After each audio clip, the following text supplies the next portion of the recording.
welcome to 21 Days of Yoga with Colette. Thank you for joining me on day 13 with the intention of fear. So we're going to begin the easy seat, making sure our back is engaged, stacking that over our pelvis, hands down or up to ground or receive energy, and just taking some breath here to allow ourselves to be present in today's practice. In through the nose, out through the mouth. Today's practice was intended for fear, right? Being mindful that as humans we have fear, and not letting the fear take the best of us, but instead use that fear to drive us. So let's first warm up our body by lifting our hand up above our head, and then placing that right arm down, lifting the left up and over the body. And breathing in the left side for 3, 2, and 1. And then center, and then go the left down, right up and over for 3, 2, and 1. Hands just by our side, maybe just doing some shoulders, up and around, and then back. Right, and then maybe lifting this left arm up and then placing it on your head to really just stretch the neck out, pulling not too hard but gently, and then maybe stepping the right hand out a little bit further if you want to intensify that stretch. Holding this for 3. With each exhale, just deepening that stretch. 2, and 1, and then gently bring it back to center, and now switch. Once again, walking those hands out. Breathing in through the nose and just really stretching that left side for 3, 2, and 1. And so we're going to stay seated, switching it up a bit into staff pose, right? So lifting our butt meat a little bit further back so we can really sit and be grounded. Toes can be flexed. Right, just really waking up our hamstrings, right? Really trying to have our toes behind our ankles to really deepen that stretch here, right? Just to wake that up, and then maybe point and then flex. My dancers may be familiar with this, right? Pointing and flexing, maybe just circling and then uncircling, right? Waking up those legs, right? So in staff pose, I'm going to do a forward fold, so lifting up tall. And then really bringing knee to nose without hunching my back, keeping my back flat, diagonally looking at my feet, maybe placing my hands on the bottom of my feet, my ankle, whatever is comfortable. And if you need to bend that to alleviate that tension, you can. Just holding that. And just breathing in, and with each exhale, just deepening into this stretch. So breathing in and out for 3, 2, and 1. Just shaking that out. All right, and now we can lift up that right leg and put it behind the left, and just doing some spinal twists, still keeping the back up and engaged, lifting that left arm up and over, and then placing that right arm out to really help to deepen that twist. Holding this for 3, 2, and 1, and then unravel, and then doing the same thing for the other side, lifting up and over and twisting, really deepening that twist, holding it for 3, 2, and 1.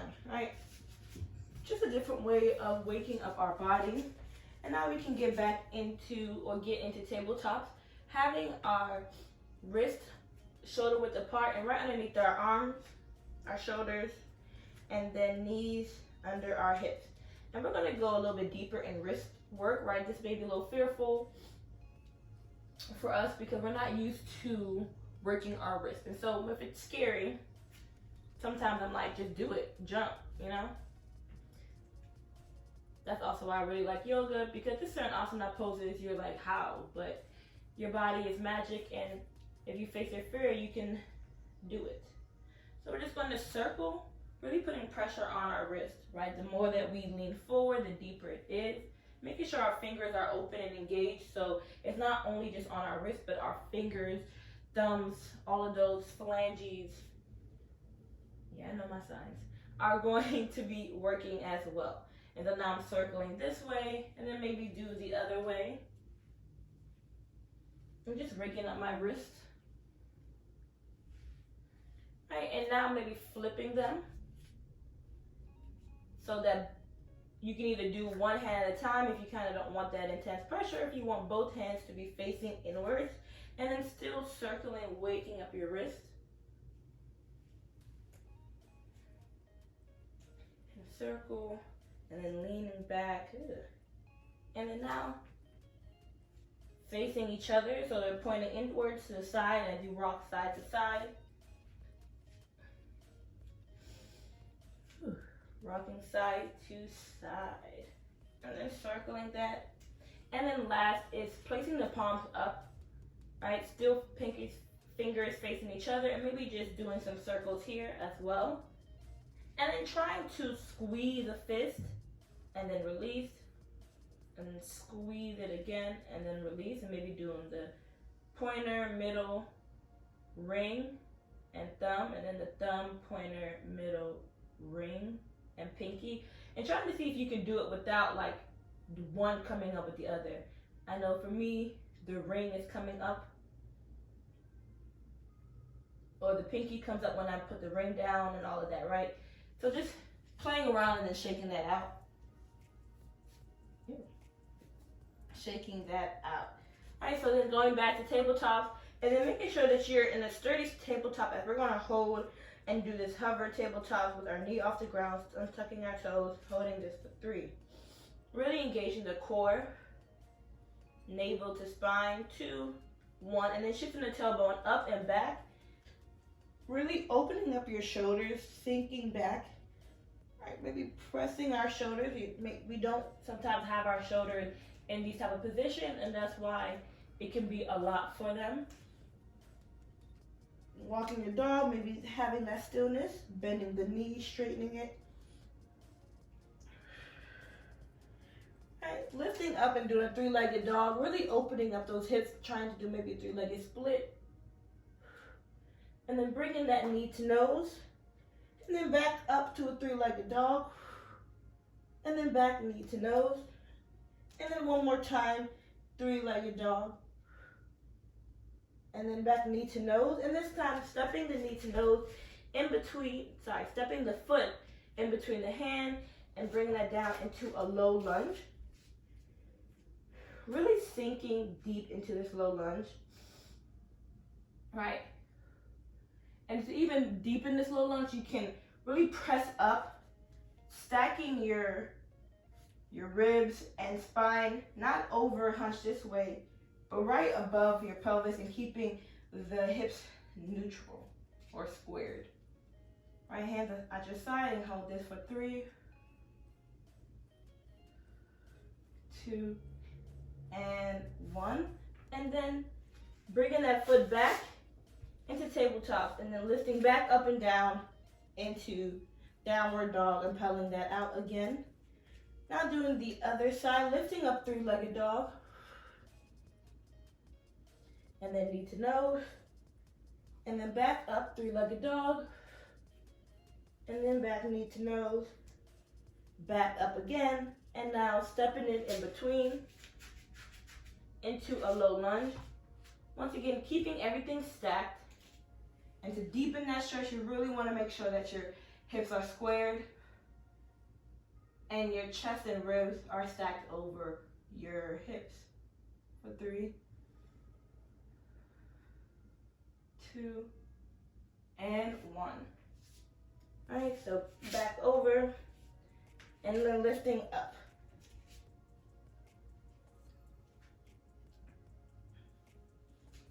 And just waking up the body, waking up the body. And again, we're now going to look our hands forward and walk our feet to our hands. Ooh, I said it right. Right. And then just doing some stretches here. Walking our knees, maybe doing some ragdoll. I know for me, for some reason today, my thighs, calf, hamstrings are really tight. I just need to wake that up. Then placing my hands on my shins and then waking up my torso and my shoulders. Pressing my shoulders back, elongating my spine, the front of my head to all the way down to my booty. And then back into forward fold. And then lifting our hands up above our head. And then bringing palms together down at heart center as we're in Tadasana. And bringing forth our intention again for today's practice. If you shared fear with me, then just see what comes up when you think of fear. For me, it's fear of failure. Fear to be complacent and stay where I am as a person. I love to grow and just enhance and develop myself, both financially, mentally, spiritually. And so I'm just fearful of just staying stagnant. Also some things, maybe fear of other people's opinion, of critique, fear to disappoint, or even fear of trying new things, fear of heights. All those things may come to mind, or nothing at all, right? And so here we're going to swan dive and forward fold here. Place our hands down and step back into our plank pose. All right, lifting this up, but we're actually going to hold this for a bit, really making sure that our fingers are engaged. We're squeezing, engaging our legs. Shoulders are under our wrist. Right, and then maybe just getting on our toes and just doing some seesaw, so leaning forward, leaning back, which might be fearful for some people. Leaning forward, leaning back. And then shift forward and lower to our belly. Untuck the toes, place hands by the rib, and lift up. I think you're trying to push your heart through your hands, lifting up, really using that lower back into this cobra pose, and holding this for 3, 2, and 1, and lower. And then tucking the toes and lifting up and back into that downward dog. All right, now we're going to wake it up, lift up that right leg, step it through. And now we're in our runner's lunge, having our toes on the ground, that back foot, our front foot is still in that 90-degree angle. Right here, we're going to lift up and get into high lunge, hands over our head, pinkies facing forward. Really engaging that back foot.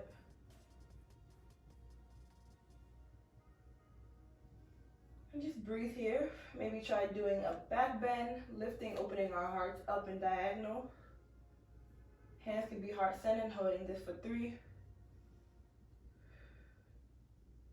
2, 1. Now gently twist that back foot about 45 degrees.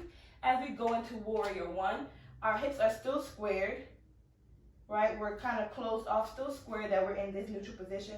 Maybe you need to recenter yourself by bringing that foot up a little bit more.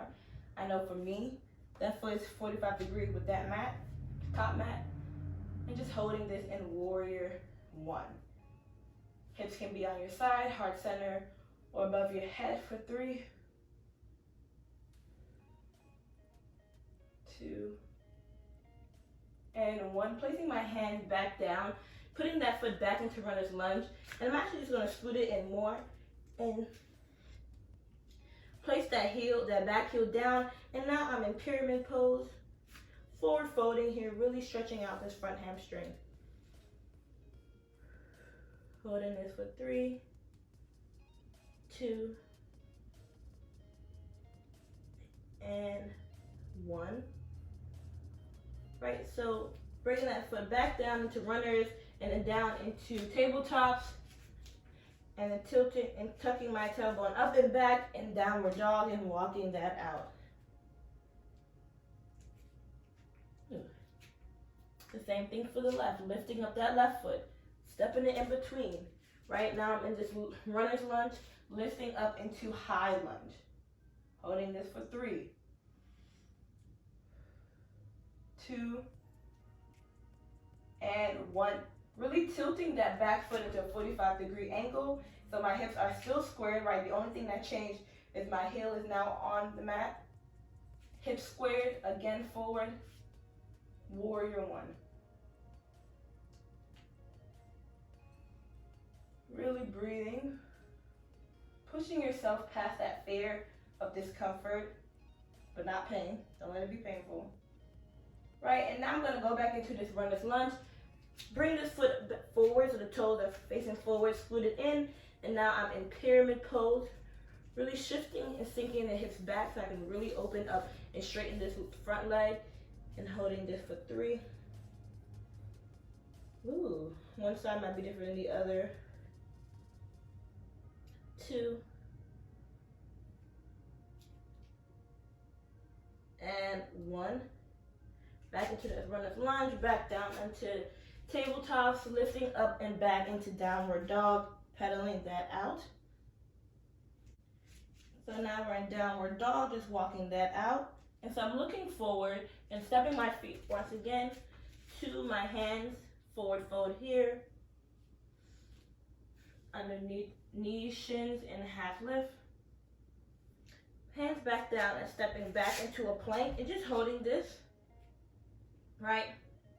And so now I'm going to actually scoop my hand, my right hand a little bit in the center as I shift and tilt this right foot, right, so that I'm kind of in a side plank, right? And if I want to deepen that, I can bring this foot here, or I can lift this foot. What foot is this? My left foot, and kind of put it at a right angle so it kind of can keep me sturdy, whichever is comfortable for you. But I'm still holding that plank with this side, even though this foot is there to kind of help stabilize me. And I'm gonna hold this for 3, 2, really pulling up these hips, 1 and 0, placing that hand down and stepping back and scooting back into my plank. And now I'm doing the same thing for the left, so placing the left a little bit to the center, tilting over into this side plank, really making sure that all my fingers are engaged, my shoulders underneath my wrist, lifting up on the side, and then maybe bringing that right leg up at a 90 degree to really help stabilize me as I still keep the plank on this side plank on the left side for 3, 2, and 1. Right, and so I can either go back into downward dog or maybe drop to my knees, untuck my toes, chest to thighs, in child's pose, and holding this for 3, 2, and 1, right? So planks, especially side planks, is something that I am fearful of doing because I still need to work on that core strength. And so that's how I'm going to be bringing them into the asanas for today, so that we can really face our fears and see how that translates on and off the mat. So here I'm going to walk my hands up, lifting up back into downward dog, pedaling that out. Lifting up this right leg up, forward, stepping in between, and now I'm going to tilt this back leg 45 degrees, or even more, I would say 90, right? So that my toes are pointed side of the mat. In cartwheel lifting up, now I'm in warrior 2. So warrior 2, my hips are now open, my chest is stacked, this knee is still bent, and I'm open this way, holding it for 3, 2, and 1. So now I'm gonna lean forward, and then placing this front arm down on my front thigh, lifting this back arm up and over into side angle. Still having that plank position up here, right? So I don't actually have to have the weight on this right arm. For 3, 2, and 1, right? So going back into warrior pose here. And I'm gonna cartwheel my hands down and then pivot that back foot back into maybe a runner's lunge. And so I'm gonna make sure my feet is grounded, and I'm gonna try to get into warrior 3, where I'm only just balancing on this front leg. So shifting my weight, really grounding my feet, lifting up, right, my hand is still here, kicking that back foot down, but I don't want to be hunched, I want it to have a diagonal. So if I am here, right, as long as it's diagonal, that's fine. Maybe having those hands, I don't know, Naruto hands, knees slightly bent. Or if I want to deepen it, right, as I lift my leg up, I also have to bring my chest down to even out that scale in my body, and maybe placing my hands and holding this for 3, 2, 1. Back down, back into this runner's lunge. Bring that knee down, the other knee down, and then lifting up and back into downward dog. Ooh, that was fun. And now doing the same thing for the left. Lifting up, stepping it in between, opening up that back leg, right? So I can open up my hips into this warrior 2 pose. Right, knee under ankle, not too far this way or too far back. And then standing strong, holding this for 3, 2, 1. Now hinging forward and doing the up body side plank, aka side angle, for 3, 2, and 1. Back into warrior 2. Cartwheeling my hands down, right? Bringing that back foot back into runner's lunge. Really stabilizing this left leg, right? Some of us may be fearful to do it on one leg than the other. It's okay. It is okay. All right, so really pushing off, shifting the weight forward, right? Pressing on this left leg, pressing that back foot, lifting up. Maybe this is all you can do. Or maybe you want to bring that back foot up a little bit more, really pressing, kicking into that back wall, and holding this for 3, 2, 1. Safely lower, bring that back knee down, left knee down, and then tilting my tailbone up and back into downward dog. Ooh. Downward dog. Shifting forward into the plank, lowering back down, untucking my toes. Hands by my chest, lifting and pushing my heart through, opening up into cobra pose. Maybe push up higher into that cobra, and then back down. Tuck the toes, lifting up and back into that downward dog. And we're gonna do one more last intense pose, at least for me. Lifting up that right leg, bringing nose to knee, then back up. And now bringing that right leg and shin down, right, so the shin is parallel to the front of the mat. Knee open, about hitting the side of your mat into pigeon pose, right? And then bringing this back foot down, as if you're kind of like in that low lunge there. And then just sitting deep into this pose. Ooh, look at that. Getting a little deeper for me. Look at practice. Right, so you really want to sit on top of it and not lean one way. So your hips are squared, right? So both hips are leveled and facing forward as much as possible. By all means, if this is too much, you can get out of it. You can keep your hands up, put a pillow or block here. Right? And I think that's it for me. And I'm going to put my hand, sleeping pigeon, and put my forearms on the mat, really sitting in this pose on top of it and holding it for 3, 2, and 1. Safely getting out of it, tucking that back foot, lifting it up, and then bringing that front foot back and walking that out into my downward dog. I'm going to do the same thing on the left, lifting up in that 3-legged dog, knee to nose, lifting back up, and then opening up into that pigeon, bringing that back foot down, knees on the ground, opening up, lifting the shin to be parallel, and just sit it in this pose. Right, you can stay here or walk your forearms down and holding this for 3, 2,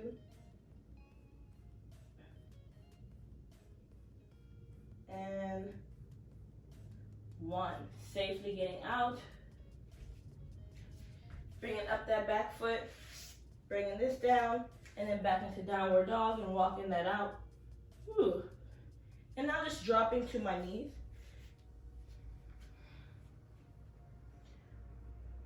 Placing my hands behind my back and just lifting and opening up my chest in this camel pose.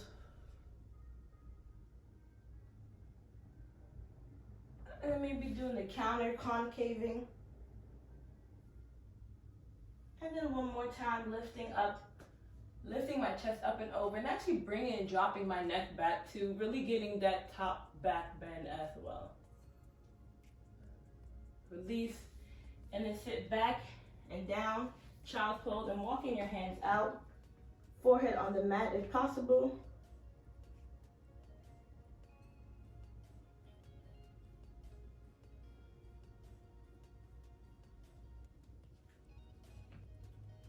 Right, and then we're gonna go and move our way down to our butt and back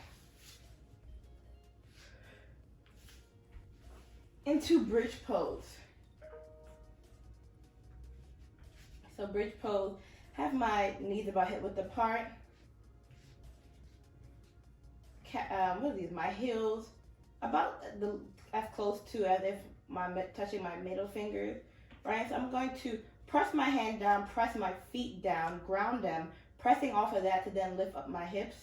Right, really pressing, then lifting up my hips. Stomach, chest, chin is up parallel to the mat, to the ceiling. Still squeezing in everything. Holding this for 3,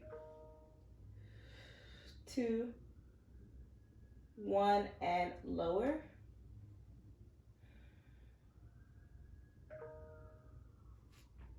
One last time, lifting it up and up, squeezing the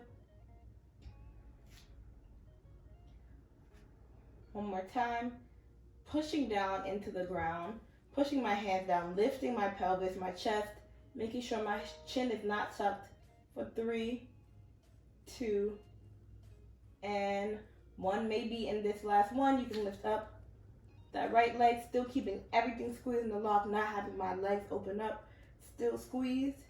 And then I'll do the left leg, still squeeze, down, and then lower. Last one, you can do a bridge or you can get into a wheel, right? Some things that may be a little fearful for people to be in that type of inversion. So placing your hands like this, but on the mat. So palms are down. Oh, let me move my hair. Palms are down, elbows are up, right by your shoulders. You want your elbows to be in.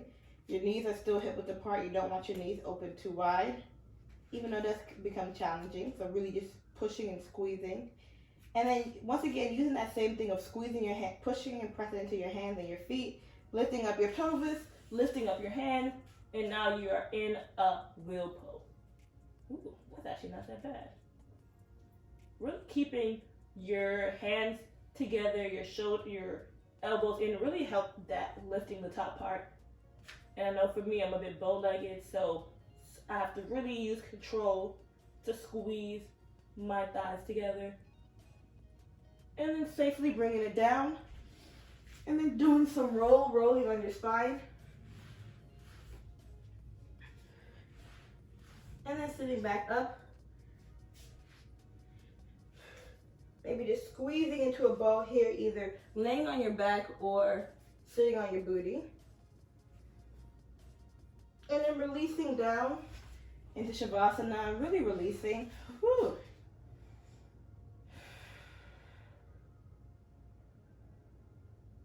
Trusting and surrendering your mat, the ground. Releasing any stress in your shoulders, your face, your fingers.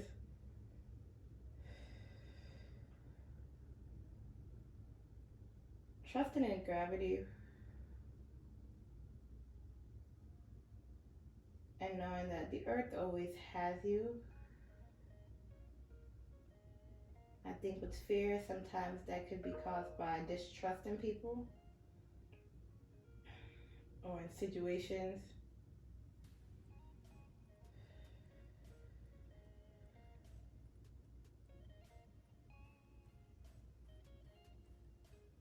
So for me, facing my fears means trusting not only in myself, but in the higher being, a higher purpose, and knowing that everything is going to work out for the greater good.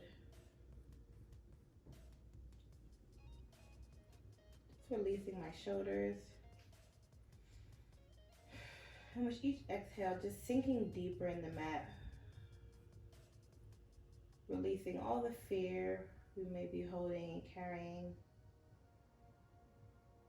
that is maybe holding us back from being the person we want to be.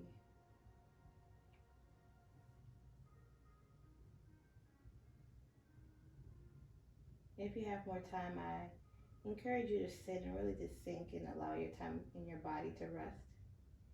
If not, you can begin bringing movement to your fingers and toes, and then just gently bring your knees up and shift them to one side. Arms down to help you, and then back into an easy seat.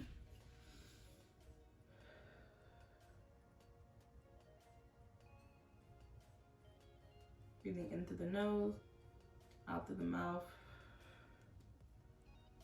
Hands together at heart center. The light in me sees the light in you. Thank you for joining me on day 13. See you tomorrow.